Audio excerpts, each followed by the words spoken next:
अस्सलाम वालेकुम नाजरीन, आज आता पुन्हा आपल्या दापोली तालुक्याचं सारंग गावात आज आपल्याशी रूबरू होयाचं मकसद ह्यो की SSC आणि HSC वाल्या तलबा व तालिबाच्या सुट्ट्या झाल्या आणि ह्यो त्यांचं सुट्टीचं अवकात एक त्याचं बेस यूज झालं पाहिजे यासाठी रत्नागिरीतनं स्टुडंटची जमात 40 दिवसाची ह्या सारंग गावातला नाही आणि ह्या हलक्यातलं काम करते. आपण बघू शकता या स्टुडंटचा हात. अस्सलामु अलैकुम रहमतुल्लाहि व बरकातहू. माशाअल्लाह माशाअल्लाह.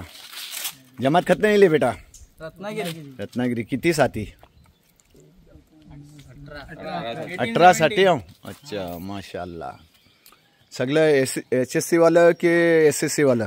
HSC चे 4 आहेत आणि SSC चे 17 आहेत. किती दिवस झालं जमातला? आज तो 90 दिवस चालू आहे. कैसा वाटतंय जमातला? हाँ मस्ती करता हूँ कि इबादत करता हूँ कि दीन सीखता हूँ? हाँ तीनों पण. माशाअल्लाह. ही सीज बात है कि सच बोल रहा हूँ. आणि एक काय फील काय होते तुम्हाला? पॉझिटिव्ह एकदम. हाँ एकदम मस्त वाटते. हाँ एकदम मतलब जी गावात जसं मतलब घरात वाटे ना, आम्ही घरशी कसे शिकवला आलेलो ना अल्लाच्या रस्त्यात, हाँ ते एकदम माशाला बेस्ट वाटते. पॉझिटिव्ह फिलिंग येत असतात हाँ. हर वक्त 24/7. दीन मोब जरुरी आहे ना आपल्याला. दीन मोब जरुरी आहे. हाँ, हाँ. आता काय काय तुम्ही ह्या 8-10 दिवसात शिकला? मी मोब सारे मस्तूनद्वारे शिकलेलो माशाअल्लाह. आणि नमाज आमची दुरुस्त केलेली. अच्छा. आणि दुसरं पाकी नापाकीचं मसाईल? हा शिकवला होता आपण कसा घुसूल घेतो. हां हां. अच्छा. आणि हा बेटा तुझं नाव काय? तू काय लिखतशी? काय लिखतस? दुआ लिखता. मसनून दुआ. माशाअल्लाह माशाअल्लाह.